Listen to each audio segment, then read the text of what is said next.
Muito bem. Você que trouxe a palavra de Deus, abra lá no livro de Daniel, capítulo de número 6, no versículo 16 em diante.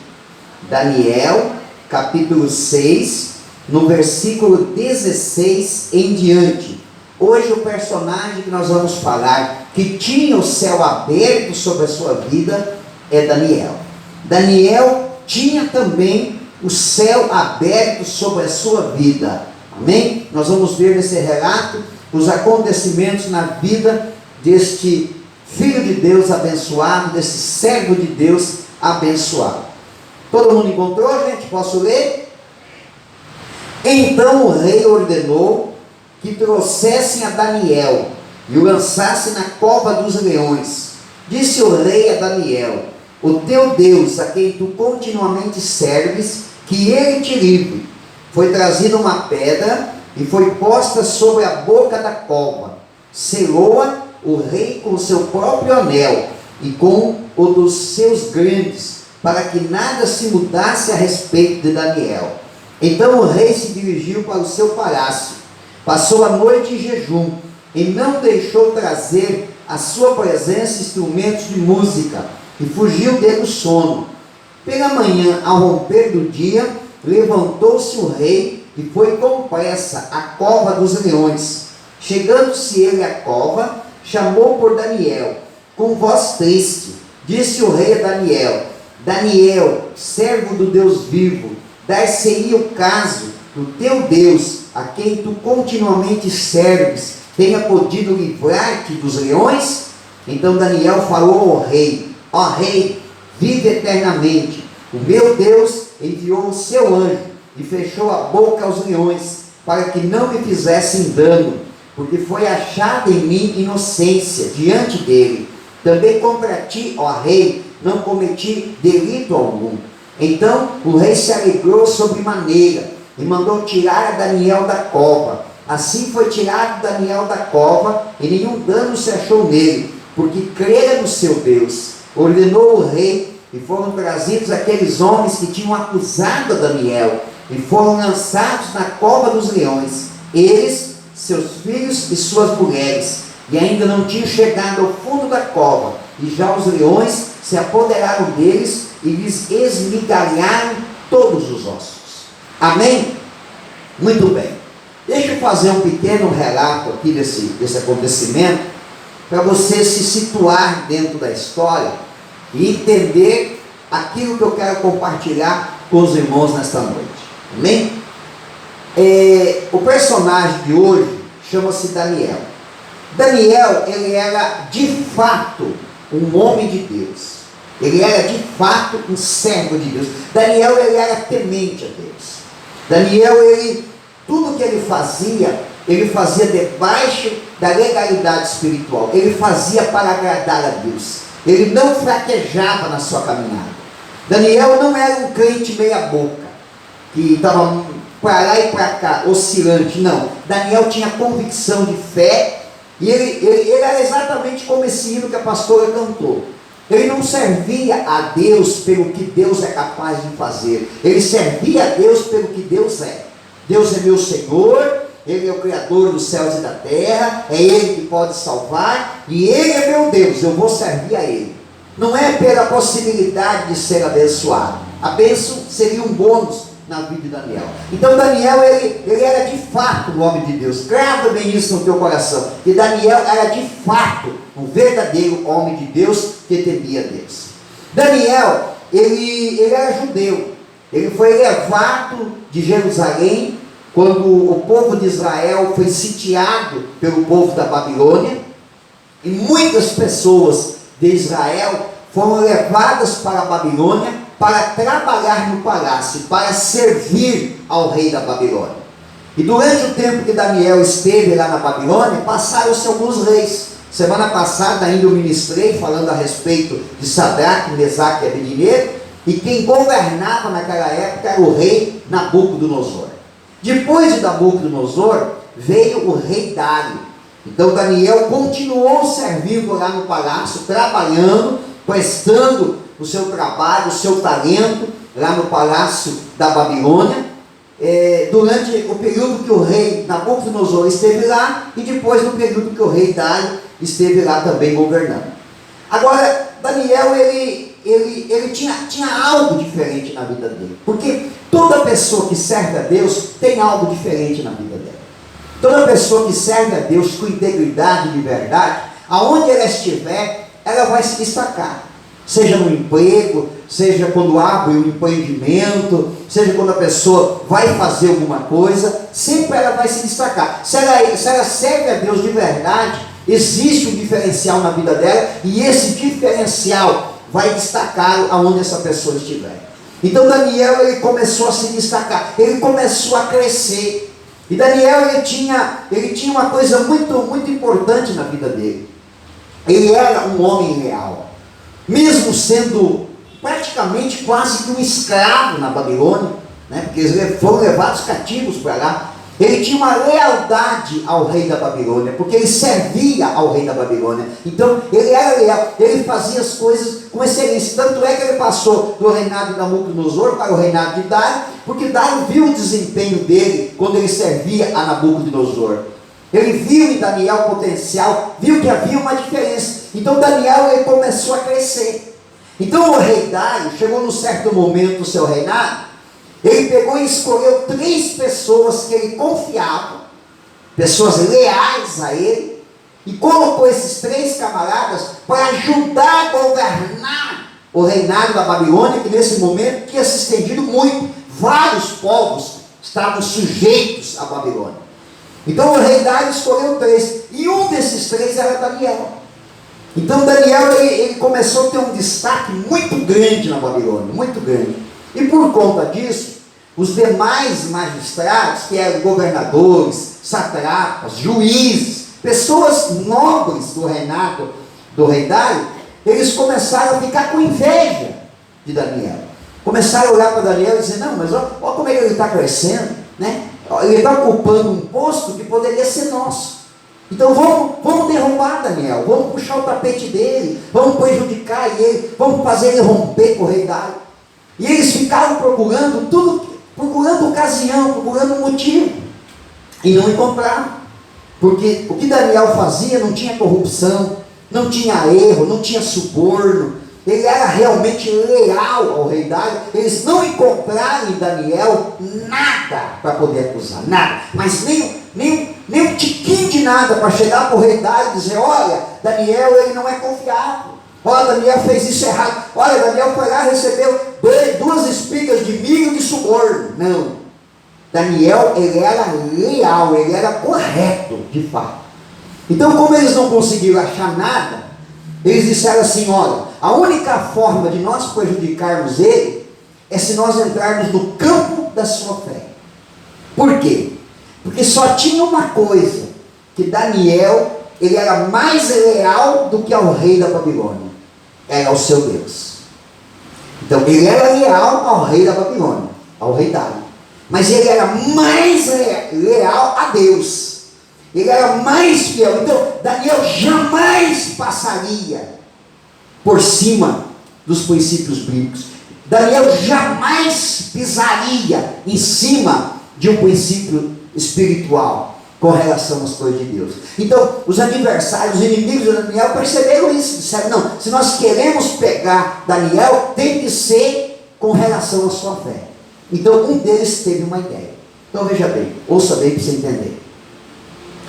Os reis daquela época, a forma como eles governavam as nações era uma forma assim, muito implacável. Eles eram homens, a maioria deles, irmãos, com exceção de alguns reis, que eram os reis de Israel, e não foram todos, foram poucos, como por exemplo o rei Davi, o rei Salomão, que a gente já citou aqui em outras pregações, que eram homens de Deus. Então eles governavam de uma forma diferente. Mas os demais reis de outras nações, né, no caso da Babilônia, eles eram reis implacáveis, e eles ganhavam uma notoriedade muito grande, e eles eram reverenciados pelo povo.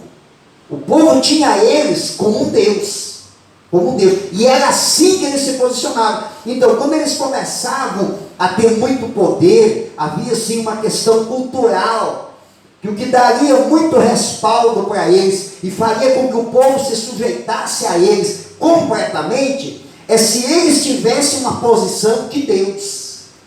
É por isso que os faraós do Egito construíam aqueles monumentos enormes, né? Mandavam mumificar os faraós, porque eles queriam passar para o povo essa ideia que um faraó, mesmo depois de morto, ele era uma divindade, né? Existem estátuas, hoje já quase não existe mais, porque o tempo destruiu, mas no Egito, por exemplo, havia estátuas de faraó que eram reverenciadas depois já de quase 1000 anos que eles haviam morrido, o povo reverenciava, porque tinha aqueles reis, aqueles imperadores como um verdadeiro Deus. E você acha que isso existe ainda, irmãos? Vocês acham que esse tipo de coisa ainda existe hoje? Existe. Eu vou citar 2 lugares para você que existe. Um deles, Coreia do Norte. Coreia do Norte, ela é um país comunista, governada por um imperador, que as crianças no ensino fundamental aprendem que o imperador é o Deus, eles oram para o imperador, eles aprendem a declamar frases de adoração ao imperador. O imperador lá da Coreia do Norte, para eles é o Deus. Quer ver um outro país que tem o mesmo sistema? A China. A China é um país comunista, um país que é governado com punho de ferro. Por isso que qualquer pessoa lá que manifestar uma outra religião é perseguido, porque as pessoas que governam, eles se posicionam como Deus. É por isso que existem vários personagens aqui no Brasil,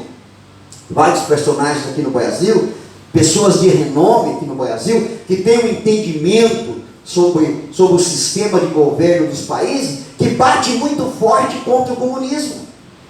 Por quê? O povo comum, irmãos, a maioria não sabe o que é comunismo e socialismo. Tanto é que nós tivemos agora esse episódio na eleição, uma coisa vergonhosa, porque muito cristão, lá de Porto Alegre, votou na Manuela. Uma pessoa declaradamente comunista. Pessoas que querem implantar no nosso país um mesmo sistema, socialismo comunista. Nós não vamos enxergar isso, mas se o povo brasileiro permitir, os nossos bisnetos, tataranetos, talvez terão a mesma experiência que a Coreia tem e que a China tem. Um pouco diferente, mas vão estar na mão de alguém que vai ser considerado como Deus. Então é por isso que a gente tem que ficar atento, irmãos. Cristão não vota nesse tipo de gente. Cristão tem que ter um posicionamento diferente. Mas enfim, nossa conversa não é essa. Vamos voltar lá para os tempos do rei Dário. Então, isso é uma coisa que havia na cultura daquele povo. Qualquer rei que não temia Deus e começasse a governar, começava a passar pela cabeça dele esse pensamento. Você vê que o povo Nabucodonosor, eu preguei semana passada, ele mandou fazer uma estátua com mais de 30 metros. E os seus magistrados, juízes, governadores, sagrados, tinham que se dobrar diante dele e adorar como Deus. Por que o rei Dário seria diferente? Então os magistrados sabiam disso. O que eles fizeram? Fizeram um banquete, uma festa supimpa, colocaram tudo que o rei Dário gostava, vinho, a riveria, mulheres dançando, alegraram o coração do rei Dário e chegaram para ele. Um deles se levantou e disse assim: gente, eu quero propor uma sugestão aqui para todos os magistrados, para nós honrarmos o nosso rei, que é um rei maravilhoso, que é um rei extraordinário, que governa bem a Babilônia. Eu quero fazer uma sugestão. Vamos fazer um decreto que durante 30 dias ninguém poderá orar a nenhum outro Deus que não seja ao nosso rei Dário. Irmãos, foi ovacionado pelas pessoas que estavam presentes. Irmãos, o rei Dário ficou envaidecido. O orgulho tomou conta do coração dele, a ponto que ele esqueceu que dentro do seu governo tinham pessoas que serviam a outros deuses e que talvez não se sujeitariam a isso. E esqueceu do que aconteceu com Nabucodonosor, em que Sadraque, Mesaque e Abednego não se prostraram. Envaidecido e com orgulho no coração, o rei Dário disse assim, já meio mamado, né? Umas cajibrinas na cara. Ele disse assim: mas ideia maravilhosa. Aí o povo, os magistrados ovacionaram, fizeram, mas ele já estava com o decreto pronto. Trouxeram o decreto, o rei Dário assinou e selou o seu anel. E todos os presentes selaram também. Foi feito o decreto, agora é só publicar. Fizeram a publicação e espalharam por toda a província, avisando as pessoas que a cabo de 30 dias ninguém poderia adorar, cultuar e orar a um outro Deus que não fosse ao rei Dário. Muito bem, irmãos, quando Daniel soube daquilo, Daniel olhou o decreto e disse assim: poxa vida, o que o rei Dário se sujeitou a fazer? Isso aqui não é legal. Mas ele disse assim: mas eu não vou contrariar. Porque como Daniel, ele era uma pessoa leal ao rei Dário, ele não foi lá bater na porta e dizer assim: rei, mas por que o senhor vai fazer isso? Isso aqui vai me prejudicar, isso aqui vai comprometer a minha fé. Não, ele não fez nada, irmãos, ele ficou quieto. Mas ele não deixou de fazer o que ele fazia, que era adorar a Deus. Como é que ele fazia?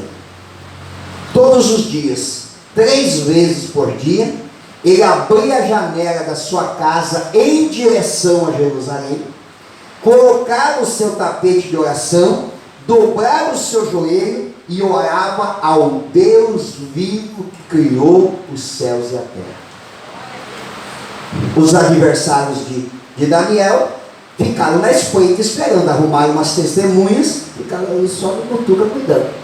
Quando eles perceberam que a janela da casa de Daniel se abriu e era o momento de oração, eles chegaram, testemunharam Daniel orando ao Deus vivo. Correram para o rei Dário e disseram: peguei-me em flagrante. Ele quebrou o seu decreto. Irmãos, o rei Dário, ele gostava de Daniel, ele era amigo de Daniel, ele simpatizava com Daniel. O que ele faz, irmãos? Ele fica um dia inteiro tentando negociar politicamente, para não ser preciso jogar Daniel na cova dos leões. Por quê? Porque o decreto, o descumprimento do decreto tinha uma consequência. O que dizia o decreto? Se alguém descumprir esse decreto, será jogado na cova dos leões. Então o rei Dário tentou de tudo, irmãos, toda manobra política que ele podia fazer. Está escrito aqui, irmãos. Um dia inteiro ele tentou negociar para livrar Daniel da cova, mas não conseguiu. Por quê? Porque o seu anel estava ali, o decreto estava selado com o seu anel, e selado com o anel dos outros magistrados, então não tinha como quebrar. Então, quando ele tentava negociar, aquele magistrado dizia, mesmo que aquele magistrado até quisesse ajudar o rei Dário, ele dizia assim: mas rei, se o senhor voltar atrás do seu decreto, a sua moral perante o povo vai acabar, ninguém vai respeitar mais nenhum decreto seu. Ninguém vai respeitar. Então ele não teve o que fazer, irmãos, ele teve que mandar cumprir. Então ele chegou para Daniel e disse assim: Daniel, tentei de tudo para te livrar, mas não deu. Ele disse assim: mas eu espero, olha só, eu espero que ao Deus que você serve te livre. Você vê que o rei Dário, ele começa a passar pela mente dele. Por quê? Por causa do testemunho de Daniel, ele começa a perceber que há a possibilidade de Deus livrar Daniel. Mas Daniel está tranquilo, ele diz assim: não, eu vou ficar tranquilo, que eu confio no meu Deus. Muito bem, o rei Dário foi para casa, mandou jogar Daniel na cova dos leões, foi para casa, não comeu, não bebeu e mandou afastar a música aquela noite. E passou a noite sem dormir, angustiado para chegar de manhã lá e ver se Daniel estava vivo ou não. Amém? Você sabe o final da história, né? Sabe que Daniel estava vivo. Muito bem. Agora veja bem. Eu quero trazer para vocês 4 lições, bem rapidinho agora para encerrar a mensagem. 4 lições importantes que a gente aprende com isso e que serve de ensinamento para você. Lição número 1. Não te engane. Existem pessoas que não gostam de você. Irmão, não seja ingênuo. Não seja ingênuo, achar que todo mundo te ama, que todo mundo quer teu bem, que todo mundo está aplaudindo porque você está indo bem e crescendo. Não, irmãos, existe muita gente que não quer o nosso bem. Existem muitas pessoas que, se puderem nos derrubar, nos derrubarão. Existem muitas pessoas, se puderem dar um puxãozinho no tapete para nós cairmos, vão fazer isso. Irmãos, é uma besteira achar que a gente não tem adversário, que a gente não tem inimigo. Agora veja bem, a Bíblia me ensina uma coisa importante. Romanos capítulo 12, versículo 18, a Bíblia diz assim, ó: se possível, quanto depender de vós, tende paz com todos os homens. Um cristão tem que ser assim. Um cristão tem que proporcionar paz com todo mundo. Se for possível, até onde for possível, e até onde depender de mim, eu vou ter paz com aquela pessoa. O que a Bíblia está me ensinando aqui? Que vai ter momento, irmãos, que não vai ser possível manter paz com todo mundo. Que vai ter momento que não depende de mim, depende da outra parte. O que significa? Que eu não devo ser um crente tapado, fechar os olhos e achar que todo mundo é amigo, que está tudo bem, que ninguém vai me derrubar, que ninguém vai puxar meu tapete, que ninguém quer ver meu mal. Não, isso não é verdade, irmãos. Existem pessoas, sim, que não gostam de você, que têm inveja de você, que não gostam de ver teu crescimento, que querem você arruinado, você destruído, você separado, você divorciado, você sem emprego, você sem dinheiro, sem carro, sem nada. Elas se agradam e se alegram quando vê a tua desgraça, a tua ruína. E o pior de tudo, irmãos, que essas pessoas às vezes podem estar bem pertinhas de nós. Às vezes podem estar lá no nosso local de trabalho, às vezes podem estar dentro da nossa família, e o pior de tudo, às vezes podem estar até dentro de casa. São pessoas que não apostam na nossa vida, elas querem ver o nosso fracasso, elas querem nos ver perdendo e fracassando. São aquelas pessoas que tiveram uma oportunidade, elas vão tentar te derrubar. Então não seja um crente, provoque a paz, procure paz com todo mundo, mas não seja bobo. Não feche os teus olhos. Quando você perceber indício de alguém que não gosta de você, abra teu olho, irmão, fica atento com essa pessoa, porque muita gente é maquiavélica. Da onde que vem isso? Eu não sei, irmãos, não sei. Da onde que vem o ciúme, a inveja, a ponto de induzir uma pessoa a nos provocar mal? Eu não sei da onde que vem, deve ser do diabo, mas vem.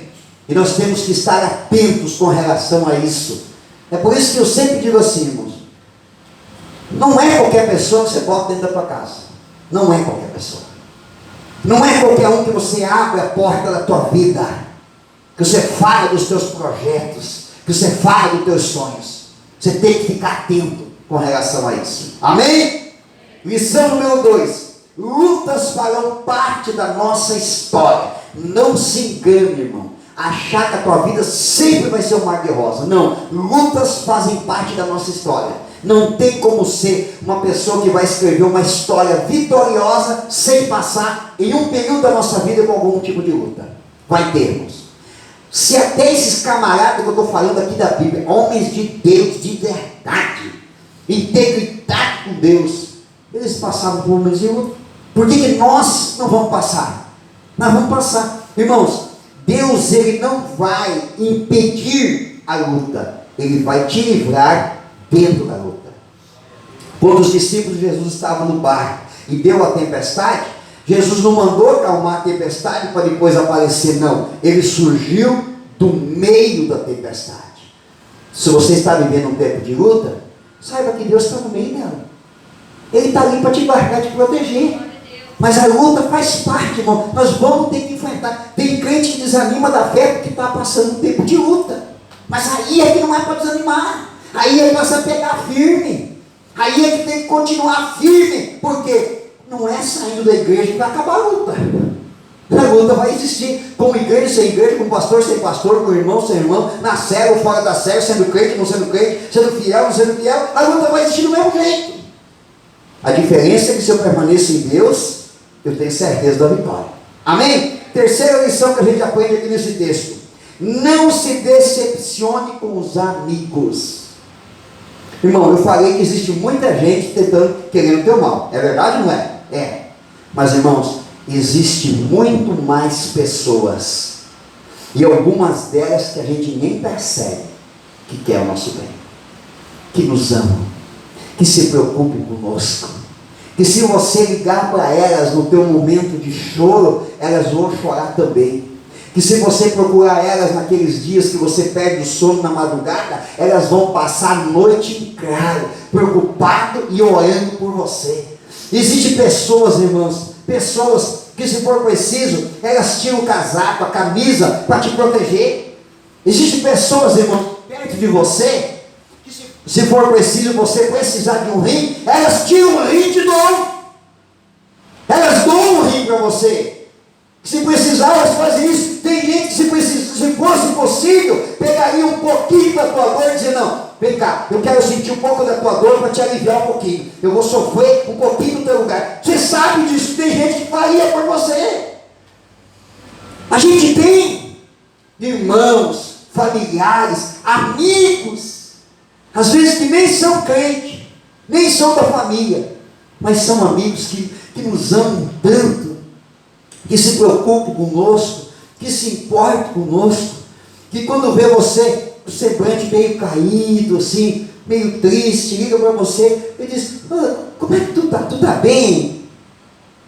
Eu senti você meio para baixo, meio abatido. Aí você diz: não, eu estou passando por um problema. Não, ó, pode contar comigo aí, ó, se precisar de mim. Irmãos, existem pessoas que, quando você conquista algo e você conta para elas, o semblante delas muda. Elas vibram, elas se alegram, como se a vitória fosse delas também. Só que em alguns momentos, irmãos, igual o rei Dário com Daniel, tem certos momentos que esses amigos, esses irmãos, esses familiares, por mais que eles queiram, eles não podem fazer nada por nós. Eles não podem nos proteger. Eles não podem nos defender. Alguns porque realmente não podem, e alguns são impedidos por Deus em fazer algo por você. Você sabe como é que eu avalio as coisas? Eu avalio assim, ó. Eu precisei de alguém e essa pessoa não correspondeu. Eu procurei alguém e a reação dessa pessoa não foi favorável. Eu precisei de uma ajuda, essa pessoa não me ajudou. Como é que eu faço? Já fico chateado e digo assim: não conto mais com o irmão. Não, eu pego, eu dou uma avaliada no histórico dele. Não, mas para aí. Esse aqui sempre se alegrou com a minha vitória. Esse aqui, sempre que eu precisei dele, ele estava comigo. Esse aqui, eu precisei em momentos difíceis, ele estava ali me ajudando. Não, se agora ele não fez nada, não é porque ele não queira fazer, é porque talvez ele esteja impedido de fazer. Às vezes, talvez não haja possibilidade dele me ajudar, ou quem sabe Deus está impedindo dele me ajudar. Uma vez eu estava enfrentando um problema bem difícil na minha vida, e aí, na época eu era auxiliar, e eu procurei o meu pastor. Procurei porque eu imaginei assim: ele é a pessoa que pode me ajudar. E eu fui falar com ele. Fiz todo o relato da minha situação antes de pedir para ele ajuda. E ele me ouviu calado, me ouviu tudo que tinha para falar. E quando eu terminei, ele olhou para mim e disse assim: eu poderia te ajudar, mas não vou te ajudar. Porque se eu te ajudar, você sempre vai confiar em mim e não vai confiar em Deus. Você precisa aprender a confiar em Deus. Você sabe o que eu aprendi com essa lição, irmãos? Sabe o que eu aprendi com essa lição? Que eu não posso me decepcionar com as pessoas que me amam, que querem o meu bem, que me tratam bem e que já me ajudaram muitas vezes. Me decepcionar se num certo momento Deus as impediu de me ajudar. Você vê Daniel decepcionado com o rei Dário? Não ficou decepcionado. Por quê? Porque ele sabia que naquele momento quem deveria e poderia e lhe daria livramento era Deus. Talvez você até procurou o pastor em algum momento, e você criou uma expectativa de uma ajuda, de um auxílio, ou coisa semelhante do pastor. E talvez não aconteceu. Eu estou falando do pastor, né? Mas vamos generalizar. talvez não aconteceu como você imaginava. Eu fui lá conversar com o pastor, eu achei que o pastor ia fazer assim, assim, assado. O pastor não fez nada disso. Por que será que não fez? Por que será? Que nesse momento ele não estendeu a mão e me ajudou. Porque talvez Deus não permitiu. Para que eu aprenda a confiar em Deus. Quarta lição, e eu encerro a mensagem. Quarta lição, preste bem atenção, olhe para mim aqui e preste atenção. Na quarta lição, acalme teu coração, Deus vai te guardar. Foi exatamente o que Daniel fez. Ele acalmou o coração. Ele disse: já estou na cova dos leões, eu vou acalmar meu coração, porque eu sei que Deus está comigo e Deus vai me guardar. Não importa o momento que você está vivendo, irmão, acalma o teu coração. Acalma. Calma. Te acalma. Deus vai te guardar. Eu vou encerrar minha mensagem agora e eu vou deixar para você um salmo. Se você puder em casa, depois você lê novamente, medita nele, guarda ele para a tua vida. Se for possível, guarda ele para a tua vida. Que é o Salmo 105, versículo 15, diz assim: ai. Quando a Bíblia tem um ai, irmãos, ai na Bíblia é muito sério. Ai na Bíblia não é brincadeira. Diz assim: ai daquele que tocar em um dos meus ungidos. Se você é uma pessoa temente a Deus, se você tem sido uma pessoa serva de Deus de verdade, servo de Deus de verdade, você se encaixa nesse versículo. O que aconteceu com os inimigos de Daniel? O que aconteceu com eles? Reverteu a situação. Daniel foi protegido por Deus, foi tirado de dentro da cova dos leões, e aqueles que tinham maquinado mal contra ele foram jogados dentro da cova dos leões. E a Bíblia diz que eles foram estraçalhados. Alguém tem se levantado contra você? Tem te prejudicado? Tem te caluniado? Tem falado mal de você? Tem mentido a teu respeito? Tem te atrapalhado? Tem sido um tropeço na tua vida? Ai daquele que se levantar contra um dos ungidos do Senhor. Deus está te guardando, irmão. Deus está te guardando. Aquieta teu coração, que a justiça de Deus, ela é implacável e ela não falha. Fique em pé para mim orar por você nesta noite. Feche os teus olhos.